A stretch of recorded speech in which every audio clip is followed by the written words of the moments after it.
for Main Furniture, Rockhampton's largest and locally owned and operated furniture store. Dr. Carol Hungerford in our next hour, along with Richard Arnold and Flip Shelton and much more too. I mentioned that Stephanie Alexander is coming by this morning, and she has done just that. It's good to see you, Stephanie. Welcome. Morning, Greg. It's a magnificent story, yours, as told in your autobiography, A Cook's Life. How hard is it to write the story of your life? Well, I rather like writing and I rather like words, and I'm fortunate that I had collected a lot of memories in some very tatty-looking notebooks. So I had a lot of it to start with, and then I started reading the bits that left by my parents and my grandparents, and it got me going right back to the beginnings of my known family history, and once I started, I just couldn't stop. Yeah, how hard is it? And for those who don't know Stephanie, and that wouldn't be very many, Stephanie has written 14, I think 14. I'll say 14. The Cook's Companion sold more than 500,000 copies and is still selling. Still selling. And your impact, I suppose, Stephanie, how would you define your impact on cooking, and not just cooking, but our understanding of food and the foods we eat? Well, I think right back in the days of the 70s when I was really starting Stephanie's Restaurant, there weren't a lot of people who were actually prepared to speak out about food, and there was a very small food media, and there were no cooking shows, and it was a very different world. So I was always ready to give my opinion, probably too ready on many occasions. And so I really have always been interested in social history and the way we've developed in this country. So I guess I've been somebody who's been prepared to say something. So when you started, if they'd said to you in 2012 they'll have all those cooking shows and we'll have all these cooking books and, we'll be eating this and that, which probably wasn't the case when you were starting, what would you have thought? Would you have thought, yeah, okay, that makes sense? Or? Well, I could see right back in when I started my very first Stephanie's, not Jamaica House, which was much, much earlier. That was 66. But 76, I could see that we were really starting something important. The young people that were interested in food in those days were starting restaurants where they wanted to hear their own voice. They wanted to cook in their way rather than to sort of be particularly structured and classical. And I guess what we're seeing today is that has just simply progressed and progressed. We've got far more qualified young people these days who've travelled a lot. Their experiences are much broader than many people back in the 70s. And, it's just extraordinary what has happened with food in Australia. How important was travel to what you ended up doing? Travel has been absolutely critical. And travel in both ways, really. I think it's been very important to me to meet people as a young person who had travelled to Australia from Europe after the Second World War. All of those influences really made a huge impact on me as a young person growing up.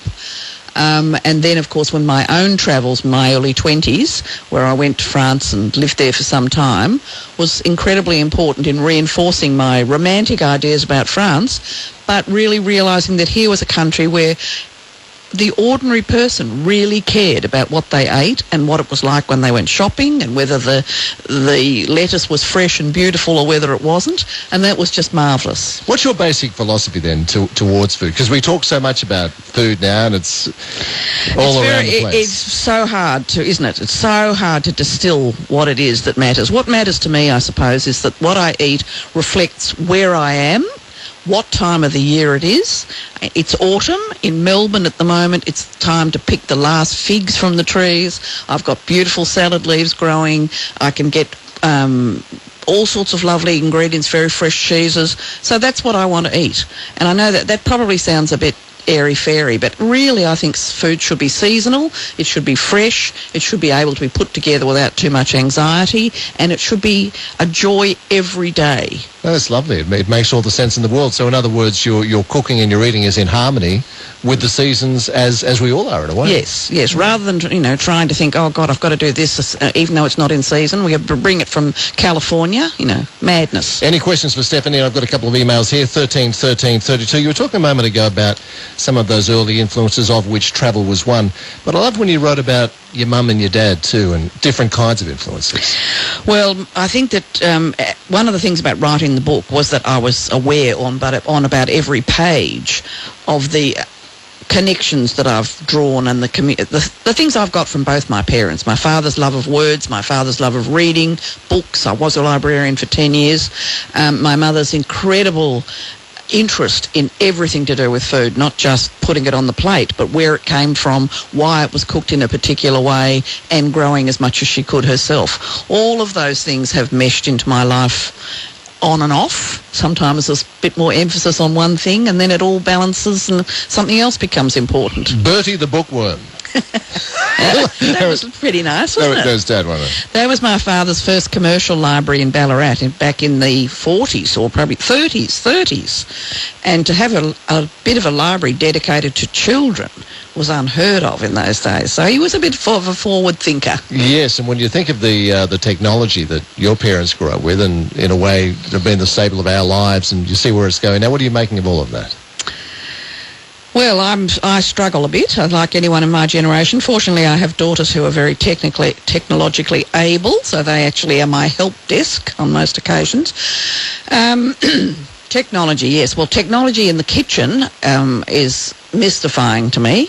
I am interested that there are people who really can understand what to do with liquid nitrogen, etc., etc. I have no desire to play in that field, but I'm happy for them to have to do it for me. Computers, all those things, iPods, I'm up with all of that, but I wouldn't say I was particularly skilled at... I do have a Twitter site, Good idea. There you go.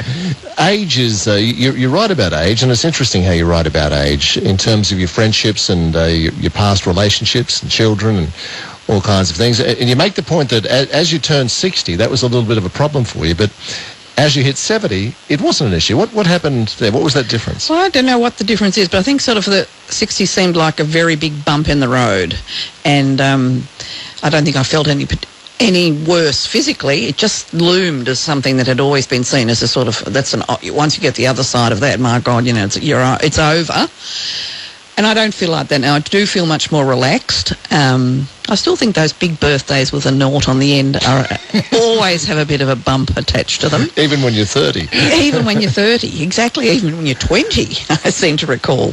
But no, I'm not so worried now. I just feel that what you can do is to keep yourself as healthy as possible and to go on enjoying the things that you enjoy and maintaining friendships. Yeah, and that is key for you. Again, you're very honest in this book. You talk about missing certain aspects of relationships, but there are many pluses about being alone that you like as well. I think I like my own space. I'm a bit greedy for solitude, and I love reading and I love being able to please myself, but you do get lonely, and I have to accept that being lonely is a human condition and it has to be brought into the whole mix. Yeah. A couple of emails for you. Stephanie Alexander is our guest. This is from Marg at Cleveland. Could you please ask Stephanie how schools can go about applying to be part of her kitchen garden program? And maybe in answering that, Stephanie, outline what the kitchen garden program is and how you came to it. Well, the Kitchen Garden program grows out of my belief, my passion, that if we want children to eat well, we must educate them in a way that they enjoy.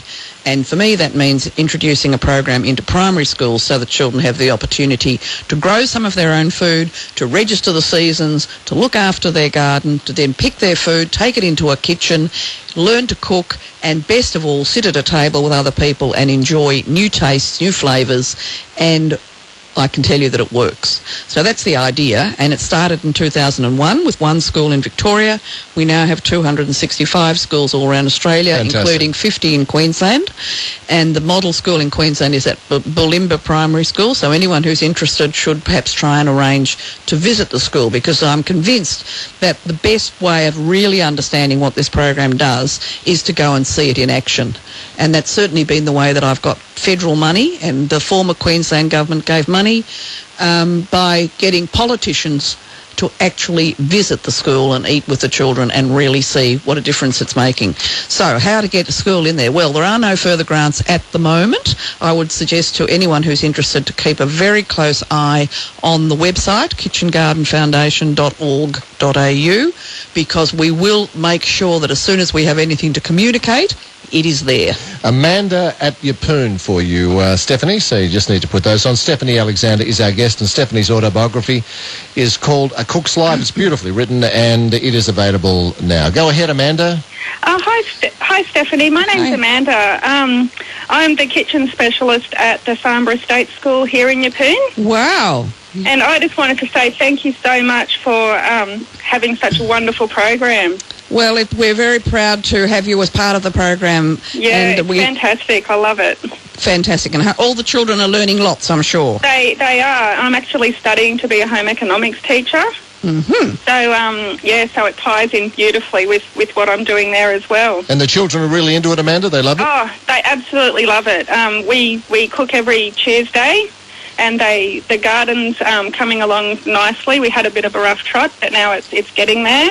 And, we get to harvest the food, cook the food, and the children, they just love it so much. Yeah, that's the message I get with every school I visit, so thank you for that. Absolutely wonderful. Thank you very much. Thanks. Oh, that's very kind of you, Amanda. That must feel good when you get calls like that. And It's you must get fantastic. many like that. I do, and I also hear from parents, which is the other lovely thing, that parents come up to me when I go visit a school and they say, you've no idea how this has changed my child. Now, I love hearing that too.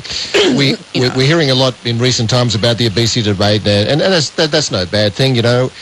But at another level, you're hearing people say they don't have time to cook healthy meals and the rest. I'm getting your response in here. How do you articulate what you just did facially? Well, I just think anyone says that they don't have time to cook doesn't know how to cook. And I'm sorry if that sounds cruel and too strong, but I really believe it. I mean, if I've got 15 minutes to cook, I'll do one sort of thing. If I've got half a day, I'll do something else. And to me, it's about priorities. If being with your family around a table as often as you can isn't a priority, well, you've got a problem, and you're going to have implications from that decision too. Okay. Email from Suzette at Tingalpa. I was wondering what you think of cooking competition shows like My Kitchen Rules and MasterChef. Firstly, I've never seen My Kitchen Rules, so I can't comment on it. MasterChef I have seen, and I have actually participated in 3 episodes of MasterChef. And I think that it should be remembered that MasterChef is conceived and presented as entertainment and a very high-quality program. It appeals to children. They love it. They get very involved with the personalities on the show. And you have to say that it has to be a plus than watching people using real beetroot and real leaves, etc., rather than things out of a jar. However, I do not believe that cooking under that sort of pressure is the way to turn ordinary kids at home into competent little cooks on a daily basis, nor is the food that is cooked the sort of meals that most of us are going to feel comfortable cooking on a daily basis. Your life could have gone in all kinds of different directions and did at various times. We could have taken all kinds of different courses. Are you happy with the course that ended up where you're at right now? I think so. I think I rather like the idea that everything I've done has sort of fed into where I've got to now. And my 10 years as a librarian, which surprised some people, shouldn't really when they look at the Cook's Companion at A to Z. That's been a great plus for me, that ability to be able to organise and filter and sift information. And I've loved my time in the kitchen, but I don't want to do it again. Yeah. Do you want to do any of what you've talked about in here again, or you're happy that this is your life, you've been through it, and you're perfectly fine where you are now? Well, I want more travel, more time with friends, more time with family, and some more adventures. You'll get them. I hope so. We wish you well. Thank you. Good on you, Stephanie. It's a great book too. Lovely read. Stephanie Alexander, a very honest read. Just on that, finally, with some of that really honest stuff, relationship stuff and all kinds of stuff in there, did you think twice, maybe I shouldn't write that? Or no, if I'm being fair dinkum, I need to write all that? I think I thought that you can't realistically expect that somebody has had a life without some downtime or without some bad or some sad times. Yeah. And I really wanted to put those in, but I wanted to do it in a way that didn't hurt the other people concerned. You did, yeah. And I discussed some bits with my daughters very closely. I've spoken to my former husband's sister